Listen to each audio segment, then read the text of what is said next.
Hello. To our eighth graders, I wish to say good morning and a blessed beginning to the season of Advent. We left off with a discussion about the creation of humanity and our place in relation to God in creation, and also how humanity fell and entered into a state of disharmony with God. And as such, if we're in disharmony with the Creator, that means that we'll be in disharmony with creation as well. So we left off with this discussion about how the fall of man really undermines who we are and has a negative impact on the rest of creation. Well, we're going to journey from that discussion to a new lesson, and the purpose of this lesson is to focus on the patriarchs and the covenants of the Old Testament.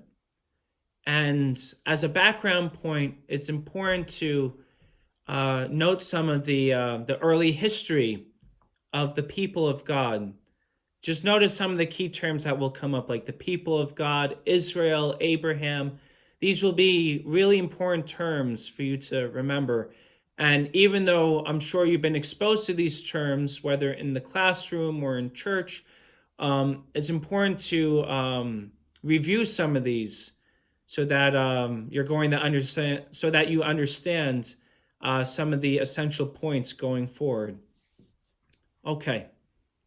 So as a starting point for this lesson, if we're discussing the Patriarchs and Covenants, our story begins with Genesis chapter 12. So as our background point, I want to say that from Genesis 12 onwards, we have this image of the beginnings of civilization. And as civilization begins, we discover a man by the name of Abram, who is later renamed Abraham. And this figure is living in modern day Iran, and he comes to encounter God.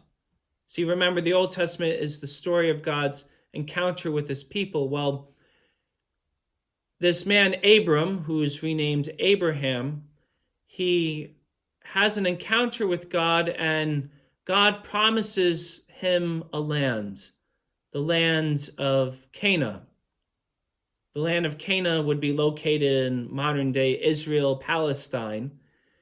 But in any event, this man, Abraham, he encounters God, and because he responds with trust, with faith, God promises him this land filled with blessings for him and his descendants. And even though he was of old age at the time, God pledges that he will make sure that his offspring, his children, are as many as the sands of the seashore. So Abraham is promised an infinite multitude of descendants. Now, the important thing for this background point is that Abraham is the grandfather of Jacob. So Abraham has Isaac, and Isaac has Jacob. Now, there are other sons in the picture. For instance, Abraham has Isaac and Ishmael, and then Isaac, in turn, has Jacob and Esau. But for the purposes of simplifying our discussion, the line of succession is from Abraham to his son Isaac, and from Isaac to his son Jacob. The figure, Jacob, is renamed Israel. So similar to how Abram is renamed Abraham, Abraham's grandson, Jacob, is renamed Israel. And so when we hear of the people of Israel in the Old Testament, the people of Israel are the descendants of Jacob, who was renamed Israel. The nation bears the name of its forefather. Now, notice what's happening here. God promises to Abraham, who put his faith in God, a land. He promises him the land of Canaan. Once again, modern day Israel, Palestine. But it was in response to Abraham's trust, Abraham's faith. And God pledges him a multitude of descendants. And as such, when Abraham has Isaac, all the promises given to Abraham pass to his son Isaac. And then when Isaac has Jacob, all the blessings and the promises fall to Jacob, who was then renamed Israel. So from the beginning of this story, you have a relationship between God and an individual. And in response to faith, our trust in God, this individual is given blessings and promises of what God will do. You see, this is a theme that will recur throughout the history of salvation. So, if Jacob, renamed Israel, has inherited the promises and the blessings that God gave to Abraham, well, that means that Jacob and his descendants have rights to that land. That will be their inheritance, if you will. And so Jacob, in turn, has 12 sons. And from Jacob, from his 12 sons, you have the model of the nation of Israel. So remember, Jacob is renamed Israel. And I mentioned he had 12 sons, right? Well, his 12 sons become the 13 tribes of the nation of Israel. Why 13 tribes if there are 12 sons? Well, out of the 12 sons of Jacob, one of them, Joseph, was his favorite. And for the sake of simplicity, Jacob's children were envious of Joseph as the favorite. And they faked Joseph's death, sold him into slavery in Egypt. But providentially, by going as a slave into Egypt, Joseph rose to prominence because of his natural skills and talents. And he eventually became what we would call the prime minister of Egypt. And he oversaw the setting aside of grain and so on in anticipation of a great famine. And so providentially, when the famine happens, and Jacob's other sons journeyed to Egypt when they heard there was a supply of grain there, they reunited with their brother Joseph. They were reconciled. And the sons of Jacob didn't die of famine, because providentially Joseph was in Egypt as the prime minister. God took good out of evil. Even though Joseph's brothers sold him into slavery, faked his death, by going into Egypt, Joseph was led on a journey by which he was able to ascend to the rank of prime minister of Egypt and be the man who set aside all the grain in anticipation of this famine, which ultimately benefited the sons of Jacob. It benefited the very brothers that tried to kill Joseph or humiliate and shame him and reject him. Okay, well, this side note is meant to lead to this simple point that because Joseph was Jacob's favorite, when Jacob discovered that Joseph was alive and the prime minister of Egypt, he journeyed with his sons to Egypt. They were given residency in Egypt. And here's the important thing. Joseph was married and had children at this point. And because of how much Jacob loved Joseph, he counted Joseph's two children as if they were each a tribe. So there's no tribe of Joseph. There are the tribes of Joseph's two sons. So in other words, although there are 12 sons of Jacob, there are 13 tribes because it's 11 sons. 11 of the sons are 11 tribes. And then the last son, Joseph, his two grandsons become tribes. So that's 13 tribes in total. But when Israel is in Egypt, eventually it's enslaved. Then Moses comes as a great prophet of God, and God works his wonders, and he allows Pharaoh to let his people go. And as they journey back to Egypt, they wander in the wilderness for a long time. And they eventually, after Moses dies, they enter the promised land under the leadership of Joshua, the anointed successor of Moses. And when they take possession of the promised land, 12 of the 13 tribes are given land. They're given their own space. It's almost like, think of the states of the United States, each is given their own land. So 12 of the tribes get their own plot of land. And then one of the tribes, the tribe of Levi, which is the priestly tribe, is dispersed throughout all the tribes because the priests minister to the people in their places, in their given lands. So, okay, this is a lengthy background point, but I want to make sure that all of us have the same narrative going forward. So, notice the key things I've touched upon already in this background point. That Abraham put his faith in God. It was credited to him as righteousness, and so he was given these blessings, this pledge of land, this pledge of many descendants.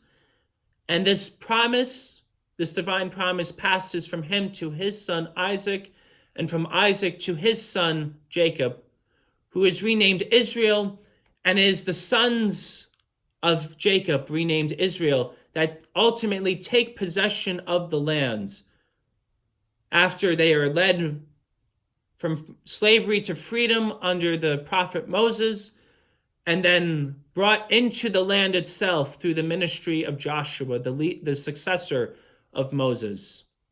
They take possession of the land. 12 of the tribes get their own plot of land, and the last tribe, the tribe of Levi, is the priestly tribe, is dispersed throughout the 12. So that's our background. God's promise is enduring. It's given as a response to faith, the faith of Abraham. And God was able to take good out of evil by how Joseph was enslaved, and yet by being enslaved, he was able to ascend to the rank of prime minister and ultimately save his father and his brothers from starvation, as well as all of Egypt. So God takes good out of evil, but also God keeps faith forever. He fulfills his promises. And so the people of Israel ultimately entered the promised land under the leadership of Joshua, after Moses had overseen how they were set free from slavery in Egypt. And as a quick aside here, if you look at the Psalms give us powerful images and brief synopses of this history. So if you were to look at Psalm 105 or Psalm 106, you'll have a little snapshot of this history of the people of God. So you might remember how with the prior videos, or prior video that is, of lesson 1 and 2, I made sure to give you a background point and then 3 essential points. So I just gave you the background synopsis, but now I'm going to give you 3 points I want you to hold on to for today's lesson. But remember, the background point is essential to this lesson. So anyways, here are the 3 points that I want you to hold on to for today's lesson. The first point is about the people of Israel as such. So now that Jacob and his sons give way to this nation of 13 tribes, Israel with 13 tribes, you'll notice that just as God had a close relationship with Abraham, then Isaac and Jacob, so also did he continue to have a close relationship with all of the people of Israel. But this wasn't a personal gift, if you will. A merely personal gift. That's a more appropriate way to phrase it. This was not a mere personal gift. True, it was given to the people of Israel, but it was not given just for their sake, just for their enjoyment, but for the sake of the nations. See, you might be looking at this and saying, why does God set apart one nation? Why does he favor one nation? Israel, as opposed to all the other nations. Is God playing favorite? No, this is the key thing. If I want something to be done, the most immediate way for something to get done is by having one-on-one contact with people. And then from there, having the message, so to say, emanate from one-on-one contact with other people, and then they can extend the message to others that they have one-on-one contact with. So notice, if you want something to be accomplished, the most practical way and the most human way for it to be accomplished is through personal contact with another. Well, if God is trying to give his blessings to Abraham, right? And then through Abraham to his descendants, it's not just for him, because I'm going to tell you something very important now. God said to Abraham that through you, remember this quote, through you all the nations will be blessed. And this gives us the appropriate understanding of Israel's place in God's plan. God says to Abraham, through you all the nations will be blessed. Well, since Israel received the promises, Israel is set apart so that all the nations may be blessed. One nation is set apart and has a close relationship with God in the hope that by spreading God's message to the other nations, by being a sign of God's goodness to the other nations, one day all the nations will come into the peace of God's kingdom. In other words, Israel is not given this gift so that it could just keep it to itself. Israel is given a blessing so that the blessing may be shared to all. But God works in human terms. So the same way we work personally with one another, and whatever gift I have is first extended to those immediately around me who are listening to me, and then emanates from them to others. So also the people of Israel were listening to God, and so God's message first goes to those that were listening to him. He's not playing favorite, but rather the message goes first to those who are attentive to him. And then through them, the message is able to be extended to others. So notice, God's ultimate plan since the fall of humanity is that we be reconciled back to him, so that the state of disharmony that we had with him might be rectified. And God's immediate attempt to rectify it is by setting one person, first Abraham, but then the nation of Israel. His plan is to set one apart to be a bright light, a beacon to the nations, in the hope that they would be drawn to that light be drawn back into the state of harmony with God. But you'll notice this theme will occur from time to time in the story of the Old Testament and also in the New Testament. God sets one apart for the sake of the many. It's not favoritism, but rather it's prioritization. It's beginning with a small group and then branching out. Because realistically, that is how our species deals with things. God is speaking in our language. God speaks to us through one another. And so it's fitting that God set apart a few who were listening to him, and then they were able to spread that message to others, to all. So notice, one is set apart for the sake of the many. The nation of Israel set apart to be a sign to the nations of God's closeness to his people. So God's people, and by God's people I mean those that are close with God, it's meant to be all expanding. It's not exclusive. It's rather very inclusive. God starts with a few so that ultimately the many can become God's people. So that's our first point. Our second point is the nature of the Old Testament as a text. So when we look at the Old Testament, what I want us to see is first and foremost that it's the story of God and his people. So if it's the story of God and his people, you're going to see a lot of kinds of stories appear. What do I mean? Well, we speak in a variety of ways. We call that genre.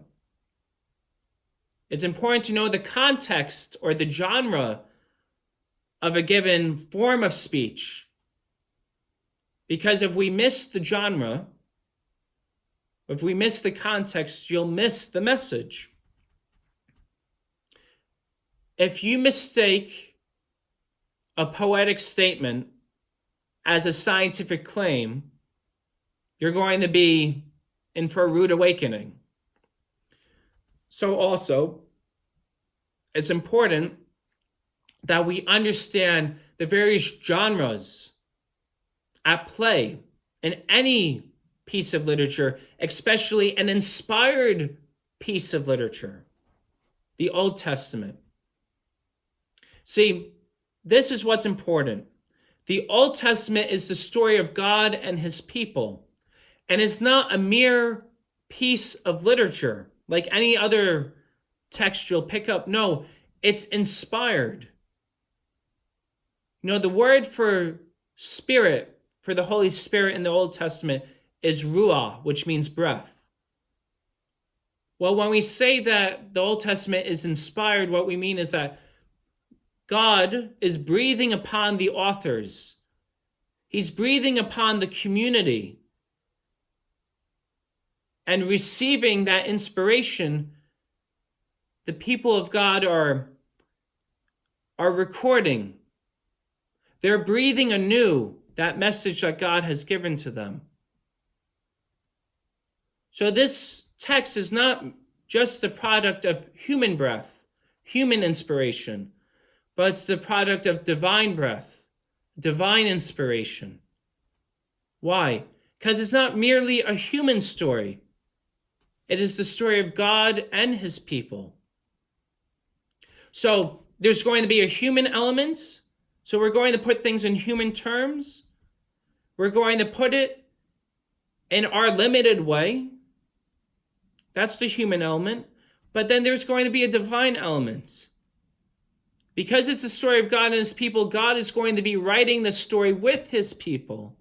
And so that's where inspiration comes in. God will be breathing upon the authors and guiding them to record for posterity, to record for all time what God wants to teach his people. So if we understand that the Old Testament is the story of God and his people, we're going to understand that it has two elements, a divine element and a human element. Divine because it's inspired, breathed by God. Human because it's put in our terms, in our language, our genre. And we need to know that there are a variety of genres. For instance, you'll find in the Old Testament ancestral narratives. In other words, stories of the forefathers, Abraham, Isaac, Jacob. So you'll hear stories about ancestors. You'll have a record of their law code. And the law code has moral principles woven into it because it's describing what God wants his people to do, how he wants them to behave. You'll have records of religious rites and hymns. The religious hymns are found in the book of Psalms, and the religious rites are found in the first few books of the Old Testament, in the Law of Moses, the first 5 books, Genesis, Exodus, Leviticus, Numbers, and Deuteronomy. So you'll find a law code there. You'll find a record of religious rites there. You'll find narratives of the early leaders and also of the kings of Israel, the chronicles of the kings of Israel. You'll encounter the oracles of the prophets and also the proverbs of the sages of Israel. So you have all these different genres at play. And the problem is we often don't take into account what the proper context or genre is when we're reading the story. And so that's why I told you very bluntly beforehand that when you look at the early chapters of Genesis and you miss the point that this is not a scientific text, but rather it's a hymn of praise to God for how he created all things. Well, if we miss that point, then we miss the divine message. It's not a scientific text. It's a hymn of praise to God. But if we think it's a scientific text, then we're going to think that it doesn't square rightly with our scientific theories. But we would only think that if we presume it's a scientific claim, but that's not the case. So it's important, like I said, to know the genre. So we have ancestral narratives, we have law codes, we have records of religious rites and hymns, we have narratives of the earliest leaders and the ancient kings, we have oracles of the prophets, and we have the proverbs of the sages of Israel. All these things are recorded in the 46 books of the Old Testament. Remember, 46 books. The Protestants will have 39 books in their Old Testament, but we will have 46 books because that is the record given to us from the ancient bishops of the church. We cannot alter what we have received from our forefathers. Our Protestant brothers and sisters actually omitted some of the books that the ancient bishops counted as scripture. So we keep the most ancient enumeration of the books, 46 books of the Old Testament. So this is the record of how Israel encountered God. And as we read the Old Testament, we have to insert ourselves into the story. Where do we find ourselves? You know, the same way I told you in the first point, that God sets apart one nation for the sake of the many, we have to realize that, and you'll see me say this in future lessons, we have to realize that we are being set apart. We are being chosen as individuals and as a community to be witnesses to others of the power of Jesus in this world. God chooses us, the few, to be witnesses to the many. So also, when you look at the second point, that the Old Testament is the story of the encounter between God and his people, we have to think of ourselves when we read these stories or hear them proclaimed at Mass. Where do I find myself in this story? Yes, we weren't there for the original events, but where do I find myself in the here and now in this story? Now, the third and last point that I want to give for today is that you'll hear the language of covenants a lot. The relationship between God and his people is described as a covenant. Now, what is a covenant? Now, if I were to say covenant in the ancient world, particularly in the ancient Middle East, they would understand the term immediately. Because in origin, covenant is a political term. It's a description of a treaty between two factions, two nations.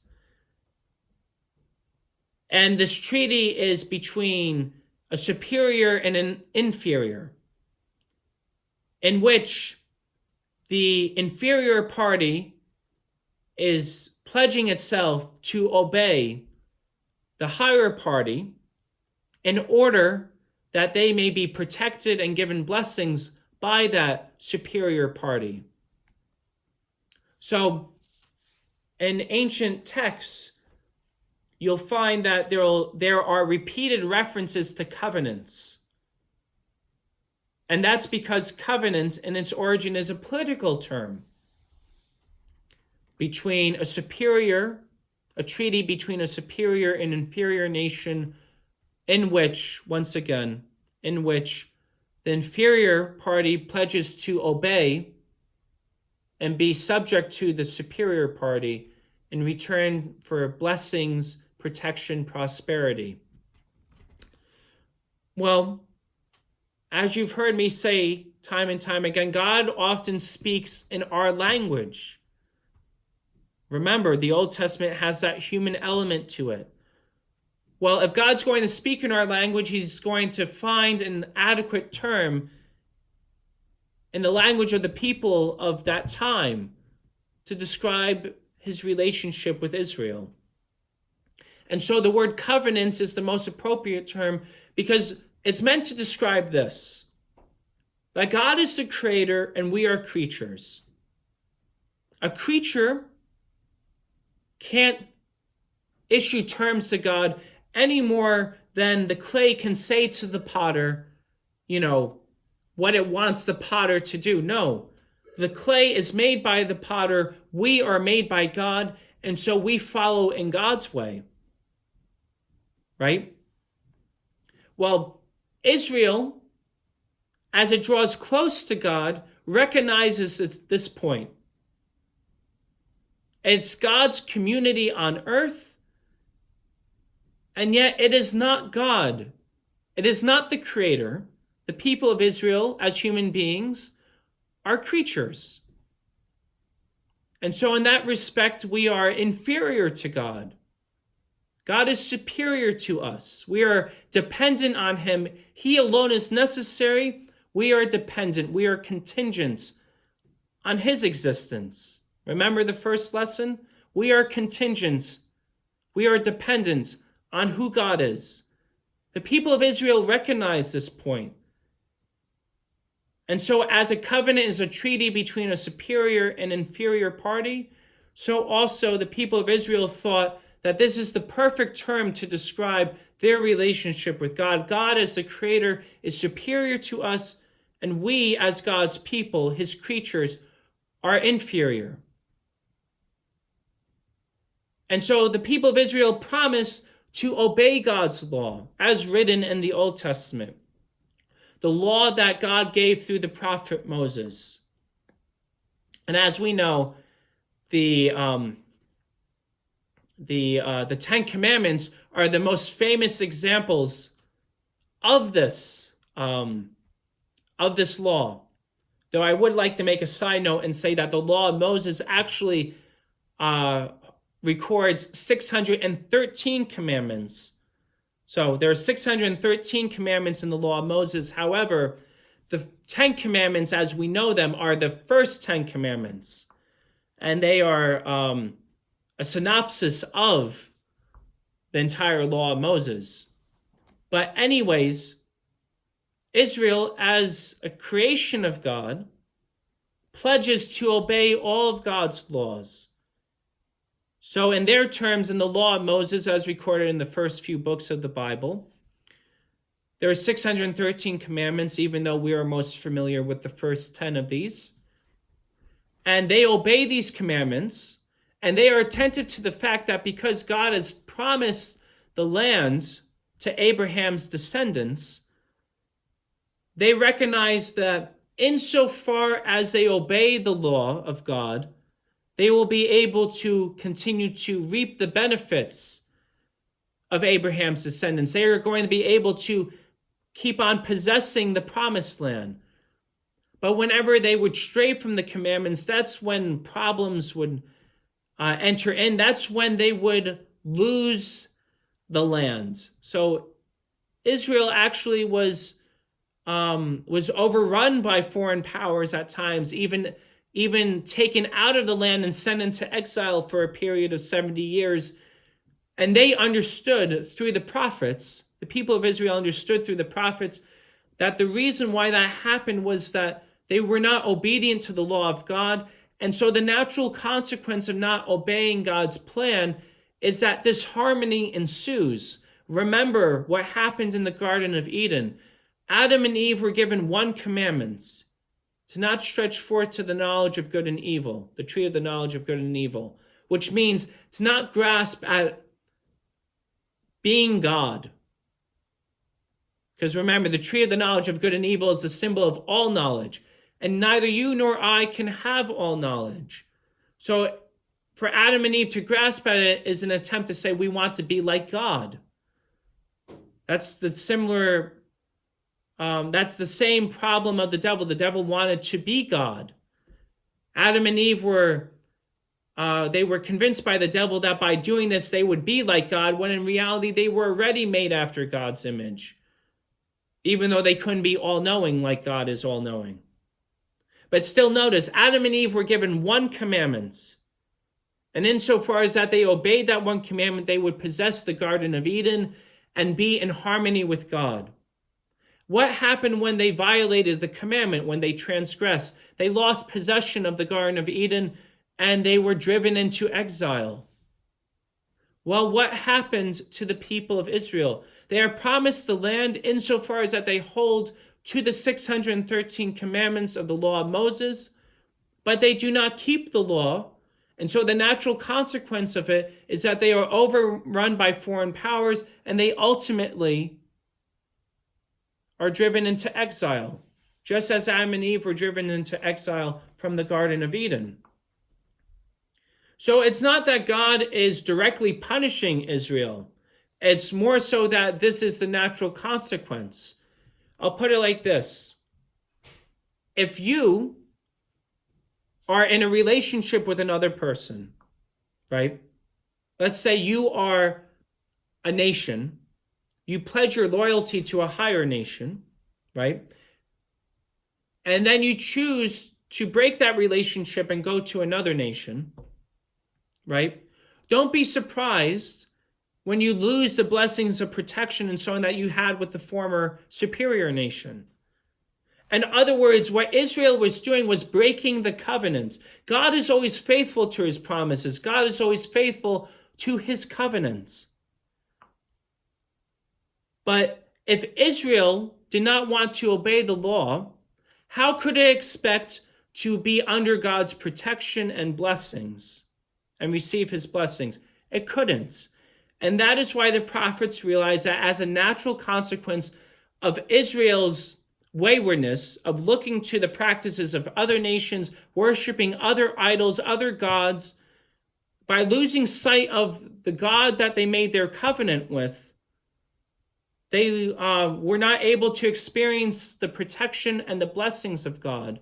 And as such, they broke their end of the covenants. And time and again, they were overrun by foreign powers and went into exile. But insofar as that they kept the covenant, they were able to actually reap the blessings and prosperity that they once had in the lands.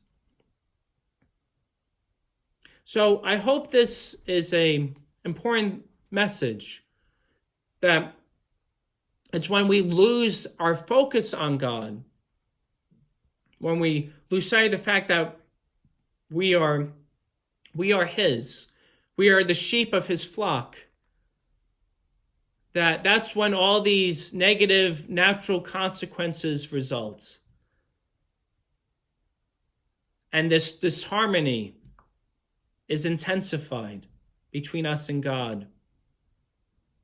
So I hope this lesson has been meaningful, and I hope that you just remember the three key points: that God sets apart the nation of Israel so that all the nations may be blessed, just as God set apart Abraham so that all the nations may be blessed. The second point: the Old Testament is the story of the relationship between God and his people. And so you're going to see a divine and a human element there. Inspiration from God and human genre and human language in the text. Human desires in the text.